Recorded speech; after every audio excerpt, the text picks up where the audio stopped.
Kenapa banyak orang ingin kaya lewat jalan paling berisiko? Di zaman sekarang, semua orang ingin sukses, ingin hidup enak, ingin bebas finansial sebelum usia 30. Itu wajar. Tapi yang menarik adalah, semakin banyak orang justru memilih jalan yang paling berisiko untuk mencapainya. Dari trading harian tanpa pengalaman, ikut investasi yang belum jelas legalitasnya, hingga memasukkan semua uang ke meme coin yang baru viral semalam. Kenapa? Apa yang membuat kita lebih tertarik pada jalan cepat meski penuh bahaya? Satu, karena otak kita dirancang menyukai imbalan cepat. Secara psikologis, otak manusia menyukai dopamin, hormon yang keluar saat kita merasa senang, puas, atau menang.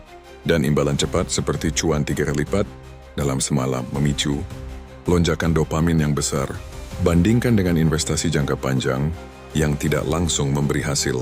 Rasanya membosankan. Padahal dalam dunia nyata, hal besar butuh waktu.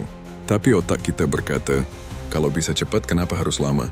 Dua, karena lingkungan sosial kita glorifikasi sukses instan. Media sosial penuh dengan cerita. Dari 1 juta jadi miliarder dalam 6 bulan. Beli koin ini saat pre-sale, sekarang pensiun. Kerja dari HP, gaji puluhan juta. Kita jarang melihat proses. Yang ditampilkan hanya hasil akhir. Dan ketika kita melihat orang lain sukses dengan cepat, tanpa tahu perjuangannya, kita mulai berpikir, aku juga bisa. Masalahnya, yang tidak viral adalah mereka yang kehilangan semua dan tidak bisa cerita apa-apa lagi. 3, karena kita takut tertinggal. FOMO, Fear of Missing Out, adalah salah satu dorongan terbesar di era digital. Takut ketinggalan tren, takut saat orang lain untung kita cuma jadi penonton. FOMO membuat kita gegabah, ikut investasi karena teman ikut, masuk koin karena ramai dibahas di Twitter, pasang uang padahal belum riset apa-apa. Karena ketakutan tertinggal lebih besar daripada ketenangan berpikir rasional. 4, karena rasa aman sudah tidak menjual.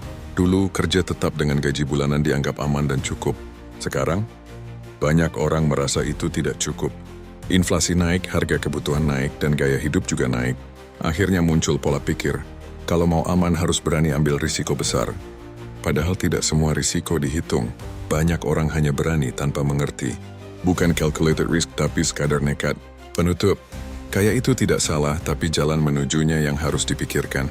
Keinginan untuk kaya bukanlah masalah, tapi cara kita mewujudkannya adalah cermin dari kedewasaan mental kita. Apakah kita siap membangun atau hanya mengejar mimpi instan? Ingat, jika kamu terbakar oleh keinginan untuk cepat kaya, kamu akan cenderung mengabaikan tanda bahaya. Jadi sebelum kamu ambil langkah besar, tanyakan dulu, ini keputusan matang ataukah dorongan emosional? Karena dalam dunia keuangan, yang lambat tapi konsisten seringkali lebih kaya daripada yang cepat tapi terbakar